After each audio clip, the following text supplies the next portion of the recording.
जय हिंद साथियों स्वागत करता हूं आप सभी का अपने यूट्यूब चैनल पर। साथियों, आज इस वीडियो में हम आपके लिए आरआरबी एनटीपीसी के लिए जीके जीएस की एक महत्वपूर्ण क्लास लेकर आए हैं, जिसके सभी क्वेश्चन सेलेक्टेड इंपॉर्टेंट और गोल्डन क्वेश्चन होने वाले हैं, जो आपको सीधे आपकी परीक्षा में देखने को मिलेंगे। तो मेरे प्यारे साथियों, अगर आप भी इससे पहले हमारी वीडियो पर पहली बार विजिट किया है तो प्लीज़ चैनल को सब्सक्राइब, वीडियो को लाइक और अपने दोस्तों के पास वीडियो को शेयर जरूर कर दीजिएगा। तो बिना टाइम गवाए करते हैं वीडियो को स्टार्ट। आपका पहला क्वेश्चन है, बोल्ड कुरुक्षेत्र आपका युद्ध अभ्यास किन दो देशों के बीच आपका होता है? तो क्वेश्चन पूछा जा रहा है कि बोल्ड कुरुक्षेत्र अभ्यास, ये क्वेश्चन बहुत ज़्यादा इंपॉर्टेंट है और बहुत ज़्यादा परीक्षा में आपसे पूछा जाता है कि बोल्ड कुरुक्षेत्र अभ्यास जो होता है ये मेरे प्यारे साथियों आपका सिंगापुर और भारत के मध्य होता है। कहाँ पर होता है? सिंगापुर और भारत के मध्य होता है। बी विकल्प यहाँ पर आपका करेक्ट जवाब हो जाएगा। बात करते हैं कुछ महत्वपूर्ण युद्ध अभ्यासों के बारे में, जहाँ से क्वेश्चन आपसे बना है और एनटीपीसी एग्जाम के लिए इंपॉर्टेंट है, क्योंकि 2021 में यहाँ से भर भर कर क्वेश्चन पूछे गए थे। एक क्वेश्चन आपको इन युद्ध अभ्यासों से रिलेटिव मिल ही जाएगा। जैसे पहला है आपका इंद्र युद्ध अभ्यास जो है ये मेरे प्यारे साथियों आपका रूस और भारत के बीच होता है। अगला युद्ध अभ्यास है मैत्री। कौन सा? मैत्री जो होता है मेरे प्यारे साथियों थाईलैंड और भारत के साथ होता है। थाईलैंड और भारत के बीच आपका मैत्री युद्ध अभ्यास होता है।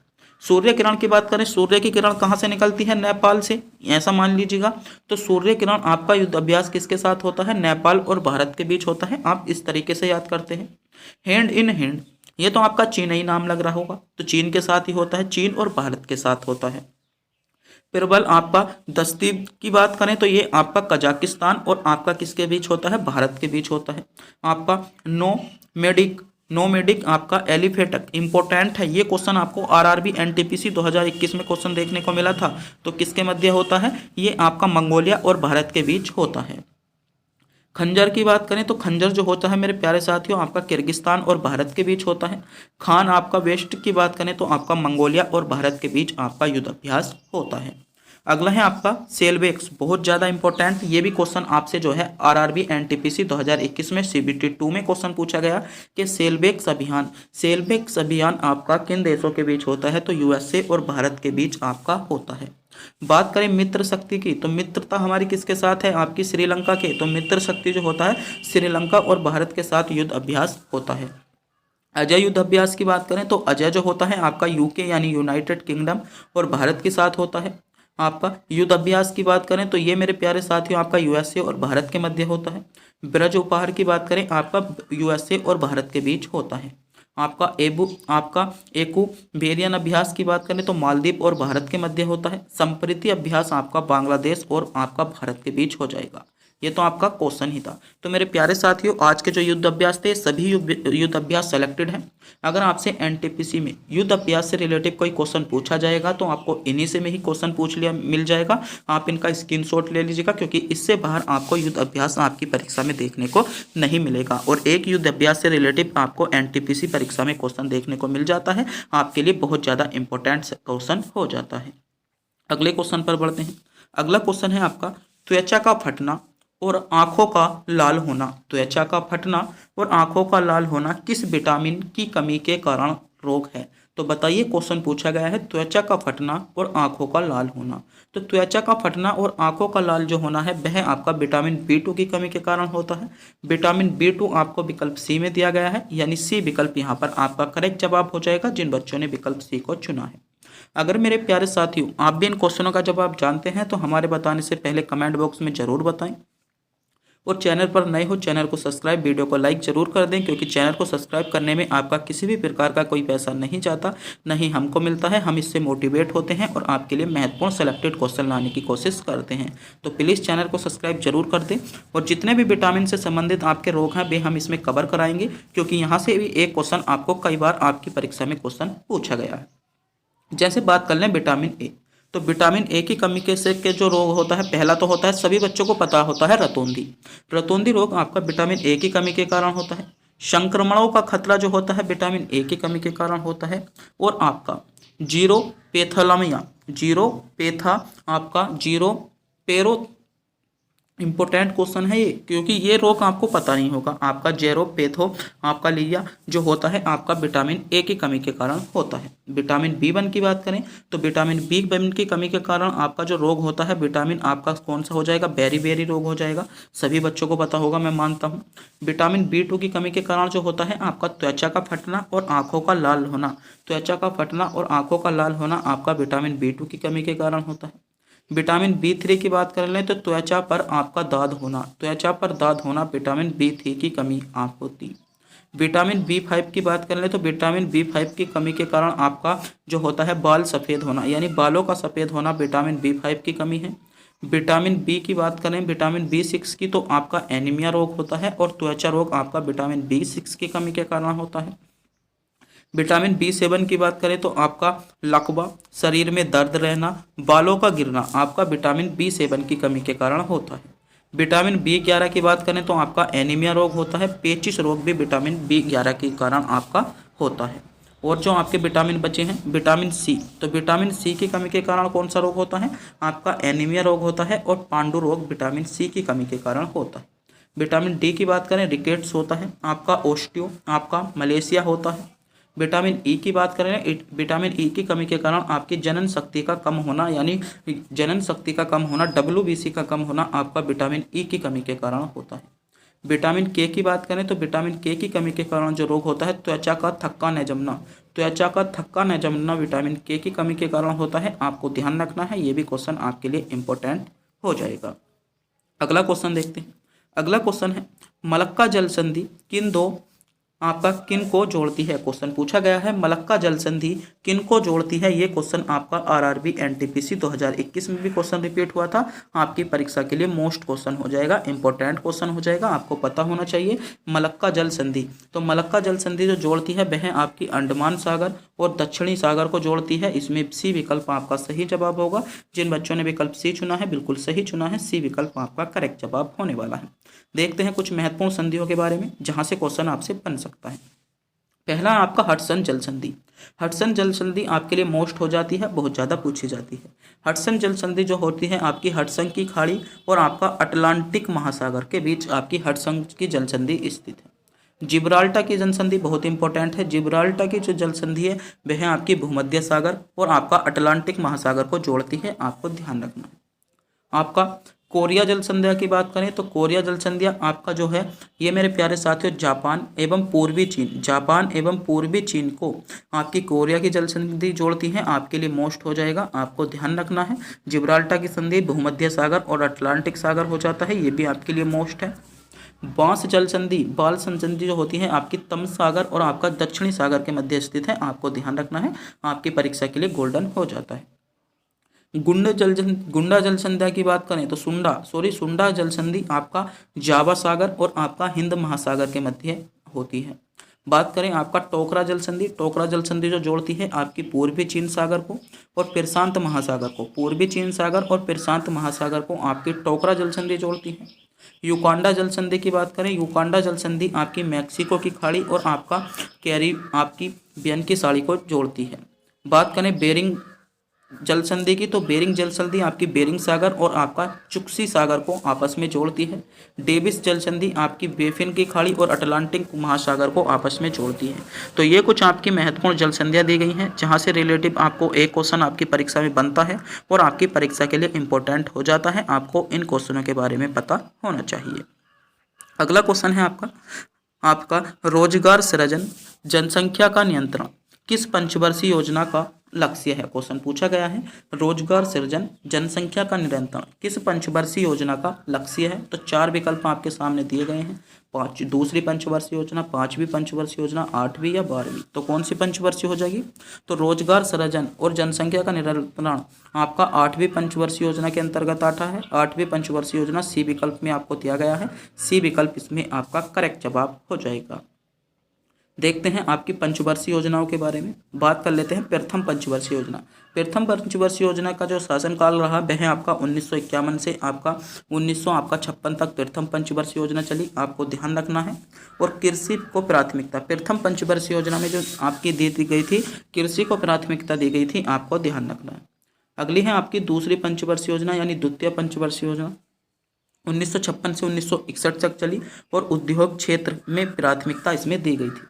तीसरी पंचवर्षीय योजना 1961 से 1966 तक चली थी। कृषि को इसमें आपका कृषि और उद्योग को इसमें प्राथमिकता दी गई। चौथी पंचवर्षीय योजना 1969 से 74 तक चली गई और न्याय के साथ गरीबों के विकास के लिए इसमें जो है सृजन किया गया। पांचवी पंचवर्षीय योजना 1974 से 1979 तक चली थी और गरीबों और आत्मनिर्भर बनाया। गरीबों को गरीबी और आत्मनिर्भर इसमें हम बन गए थे। छठी पंचवर्षीय योजना 1980 से आपका 1985 तक चली। पांचवी पंचवर्षीय योजना के रूप में ही आपकी थी ये। सातवीं पंचवर्षीय योजना 1985 से 1990 चली। इसमें आपका फूड प्रोडक्शन, रोजगार और आपका उद्गाता शब्द को इसमें हमने क्या है उद्गाता हमने प्राप्त कर ली थी। आठवीं पंचवर्षीय योजना की बात करें, आठवीं पंचवर्षीय योजना जो थी आपकी 1992 से 1997 तक चली। रोजगार सृजन और जनसंख्या का नियंत्रण हमने आठवीं पंचवर्षीय योजना में किया था। नवीं पंचवर्षीय योजना आपकी 1997 से 2002 तक चली। 7% की विकास दर इसमें हमने प्राप्त की थी, इसका लक्ष्य था। 10वीं पंचवर्षीय योजना 2002 से 2007 तक चली गई। स्वरोजगार और आपकी संसाधनों का विकास आपका इसमें किया गया था। 11वीं पंचवर्षीय योजना जो चली थी आपकी 2007 से 2012 तक चली। व्यापक और तेजी से इसमें विकास होने लगा था। 12वीं पंचवर्षीय योजना 2012 से 17 तक स्वास्थ्य, शिक्षा और आपका स्वच्छता आपका संगम विकास का सुधार इसमें आपका किया गया था। और इसके बाद जो है आपका योजना आयोग को जो था आपका नीति आयोग बना दिया गया था। तो ये आपकी पंचवर्षीय योजना है जहाँ से क्वेश्चन आपसे पूछा जाता है। अगला क्वेश्चन है आपातकाल का सिद्धांत की अवधारणा कहाँ से ली गई है, यानी भारतीय संविधान में आपातकाल के सिद्धांत की अवधारणा आपकी कहाँ से ली गई है, ये क्वेश्चन आपसे पूछा गया है। तो ये जो ली गई है मेरे प्यारे साथियों आपका जर्मनी से ली गई है। जर्मनी आपको डी विकल्प में दिया है, यानी डी विकल्प सही जवाब होगा। जिन बच्चों ने विकल्प डी को चुना है बिल्कुल करेक्ट चुना है। डी विकल्प इसमें आपका करेक्ट जवाब हो जाता है। बात करते हैं कि आपके भारतीय संविधान में किस देश से कौन से तथ्य लिए गए, क्योंकि ये भी आपके लिए इंपॉर्टेंट बन जाते हैं। जैसे पहला है आपका ब्रिटेन। ब्रिटेन की बात कर लें तो संसदीय प्रणाली कहाँ से ली गई है, संसदीय प्रणाली आपकी ब्रिटेन से ली गई है। विधि निर्माण करना आपकी ब्रिटेन से ली गई है। एकल नागरिकता भी आपकी ब्रिटेन से ली गई है। अमेरिका की बात करें तो अमेरिका से आपकी न्यायिक प्रक्रिया जो ली गई है अमेरिका से ली गई है। स्वतंत्रता का अधिकार और मौलिक अधिकार, ये क्वेश्चन इंपॉर्टेंट है। कई बार आपसे एनटीपीसी 2021 में क्वेश्चन 2 बार पूछा गया है कि स्वतंत्रता का अधिकार और मौलिक अधिकार आपसे कहाँ से लिया गया है, तो आपका अमेरिका के संविधान से लिया गया है। जर्मनी के संविधान की बात करें तो जर्मनी के संविधान से आपका आपातकाल का सिद्धांत आपका जर्मनी के संविधान से लिया गया। फ्रांस की बात कर लें तो गणतंत्रात्मक शासन व्यवस्था आपकी फ्रांस से ली गई है। क्या से ली गई है, गणतंत्रात्मक व्यवस्था आपकी फ्रांस से ली गई है। कनाडा की बात करें तो कनाडा से जो लिया गया है मेरे प्यारे साथियों राज्यों में शक्ति का विभाजन आपका कनाडा से लिया गया है। यहीं पर अगर हम बात करें आयरलैंड की तो आयरलैंड से नीति निर्देशक तत्व आपके आयरलैंड से लिए गए हैं। ऑस्ट्रेलिया की बात करें तो ऑस्ट्रेलिया से आपका संवर्ती सूची ली गई है। दक्षिणी अफ्रीका से बात करें तो दक्षिणी अफ्रीका से आपकी संविधान संशोधन की प्रक्रिया आपकी दक्षिण अफ्रीका से ली गई है। यहीं पर रूस की बात करें तो रूस से आपके मूल कर्तव्य लिए गए हैं, आपको पता होना चाहिए। तो यहाँ से भी क्वेश्चन बने हैं और एनटीपीसी एग्जाम के लिए इंपॉर्टेंट होने वाले हैं। अगला क्वेश्चन देखते हैं। अगला क्वेश्चन है आपका बाड़ा लाचा दर्रा आपको भारत के किस राज्य में देखने को मिलेगा, तो ये जो मिलेगा आपको हिमाचल प्रदेश में मिलेगा। हिमाचल प्रदेश आपको ए विकल्प में दिया गया है, यानी ए विकल्प आपका करेक्ट जवाब होगा। तो मेरे प्यारे साथियों आज मैं इसमें वीडियो में कुछ आपको महत्वपूर्ण दर्रे बताऊंगा। इन दर्रों से बाहर आपसे कोई क्वेश्चन नहीं पूछा जाएगा, आप इन्हीं दर्रों को याद कीजिएगा, क्योंकि बार बार यही क्वेश्चन आपके रिपीट में होते रहते हैं और आपके जो है बहुत ज़्यादा इंपॉर्टेंट हो जाते हैं। तो आप इन्हीं दर्रों को याद कर जाइएगा। जैसे बात कर लेते हैं भारत के कुछ महत्वपूर्ण दर्रों के बारे में, तो ये कुछ आपके महत्वपूर्ण दर्रे हैं, यहीं से क्वेश्चन आपसे बन जाएगा। पहला है आपका काराकोरम दर्रा आपका कहाँ पर स्थित है, लद्दाख में स्थित है। जोजिला दर्रा आ जाता है, बहुत ज़्यादा पूछा जाता है। जोजिला दर्रा आपका जम्मू कश्मीर में स्थित है। पीर पंजाल दर्रे की बात करें, पीर पंजाल दर्रा आपका जम्मू कश्मीर में स्थित है। आपसे आरआरबी एनटीपीसी 2021 में क्वेश्चन पूछ भी लिया गया है। बनिहाल दर्रे की बात करें तो बनिहाल दर्रा आपका जम्मू कश्मीर में स्थित है, आपको ध्यान रखना है।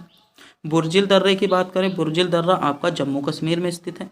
सिपकिला दर्रा आपका इंपॉर्टेंट होता है, सिपकिला दर्रा आपका हिमाचल प्रदेश में स्थित है। ये भी क्वेश्चन आपसे आरआरबी एनटीपीसी 2021 में क्वेश्चन देखने को मिला है। रोहतांग दर्रे की बात करें तो रोहतांग दर्रा मेरे प्यारे साथियों आपका हिमाचल प्रदेश में स्थित है, आपको ध्यान रखना है। बड़ा लाचा दर्रे की बात करें तो बड़ा लाचा दर्रा आपका हिमाचल प्रदेश में स्थित है, आपके लिए इंपॉर्टेंट हो जाएगा। लिपुलेख दर्रे की बात करें, लिपुलेख दर्रा आपका उत्तराखंड में स्थित है, एसएससी के लिए बहुत ज़्यादा इंपॉर्टेंट है, एसएससी के एग्जाम में बहुत ज़्यादा पूछा जाता है लिपुलेख दर्रा। माना दर्रा की बात करें, माना दर्रा आपका उत्तराखंड में स्थित है। नीति दर्रे की बात करें, नीति दर्रा मेरे प्यारे साथियों उत्तराखंड में स्थित है। नाथुला दर्रे की बात करें, नाथुला दर्रा आपका सिक्किम में स्थित है, आपको ध्यान रखना है। जेले पलो दर्रा की बात करें तो जेले पलो दर्रा आपका सिक्किम राज्य में स्थित है, ये भी आपके लिए इंपॉर्टेंट हो जाएगा। बोमडिला आपका बोमडिला दर्रे की बात करें आपका अरुणाचल प्रदेश में स्थित है, आपके लिए सेलेक्टेड क्वेश्चन है। आपका यांगपांग दर्रा आपका कहाँ पर है, आपका यांग पे तो आपका कहाँ पर हो जाएगा, ये आपका कहाँ पर हो जाता है, आपका अरुणाचल प्रदेश में हो जाता है। दीपू दर्रे की बात करें, दीपू दर्रा आपका अरुणाचल प्रदेश में स्थित है। तुजू दर्रा आपका मणिपुर में स्थित है, आपकी परीक्षा के लिए गोल्डन है, आपको ध्यान रखना है। अगला क्वेश्चन देखते हैं। अगला क्वेश्चन है, भारत में काली मिर्च का सबसे बड़ा उत्पादक राज्य है। क्वेश्चन पूछा गया है, भारत में काली मिर्च का सबसे बड़ा उत्पादक राज्य है। क्वेश्चन पूछा जा रहा है, भारत में काली मिर्च का सबसे बड़ा उत्पादक राज्य। तो भारत में काली मिर्च का जो सबसे बड़ा उत्पादक राज्य है आपका केरल राज्य है। केरल आपको विकल्प बी में दिया गया है, यानी बी विकल्प इसमें करेक्ट जवाब होगा। जिन बच्चों ने विकल्प बी को चुना है बिल्कुल सही चुना है, बी विकल्प इसमें आपका करेक्ट जवाब हो जाएगा। बात करते हैं कुछ महत्वपूर्ण इंपॉर्टेंट फैक्ट के बारे में जो आपके लिए इंपॉर्टेंट हो जाते हैं। जैसे पहला है आपका भारत में धान का सबसे बड़ा उत्पादक। तो आपका भारत में धान का सबसे बड़ा उत्पादक राज्य कौन सा है, आपका पश्चिम बंगाल है। कौन सा है, पश्चिम बंगाल है। अगला है आपका भारत में गेहूं का सबसे बड़ा उत्पादक राज्य कौन सा है। तो भारत में बात करें हम गेहूं के सबसे बड़े उत्पादक राज्य की तो उत्तर प्रदेश जो है भारत में गेहूं का सबसे बड़ा उत्पादक राज्य आपका हो जाता है। अगला क्वेश्चन हो जाएगा, भारत में गन्ने की सबसे बड़ा उत्पादक राज्य है। तो गन्ने का सबसे उत्पादक राज्य आपका उत्तर प्रदेश होगा। मूंगफली सबसे ज़्यादा उत्पादक राज्य की बात करें तो आपका गुजरात हो जाता है। मूंगफली सबसे बड़ा उत्पादक राज्य आपका गुजरात हो जाएगा। चाय का सबसे बड़ा उत्पादक राज्य आपका असम हो जाता है। असम आपका चाय में सबसे बड़ा उत्पादक राज्य होगा। बांस उत्पादक राज्य की बात करें तो बांस उत्पादक राज्य आपका असम हो जाता है। जूट का सबसे बड़ा उत्पादक राज्य बात करें तो जूट का सबसे बड़ा उत्पादक आपका जो करता है पश्चिम बंगाल करता है, आपको ध्यान रखना है। तंबाकू का सबसे बड़ा उत्पादक राज्य की बात करें तो तंबाकू का सबसे बड़ा उत्पादक राज्य आपका आंध्र प्रदेश हो जाता है। केले का सबसे बड़ा उत्पादक राज्य आपको ध्यान रखना है, भारत में केले का सबसे बड़ा उत्पादक राज्य आपका तमिलनाडु हो जाता है। केसर की बात कर लें, केसर का सबसे बड़ा उत्पादक राज्य आपका जम्मू कश्मीर हो जाता है। तो मेरे प्यारे साथियों आज के जो क्वेश्चन थे सभी क्वेश्चन सेलेक्टेड इंपॉर्टेंट और गोल्डन क्वेश्चन थे। वीडियो अच्छी लगी हो वीडियो को लाइक करें, चैनल पर नए हो चैनल को सब्सक्राइब करें और अपने दोस्तों के पास वीडियो को शेयर जरूर कर दें। तब तक के लिए मिलते हैं अगली वीडियो में।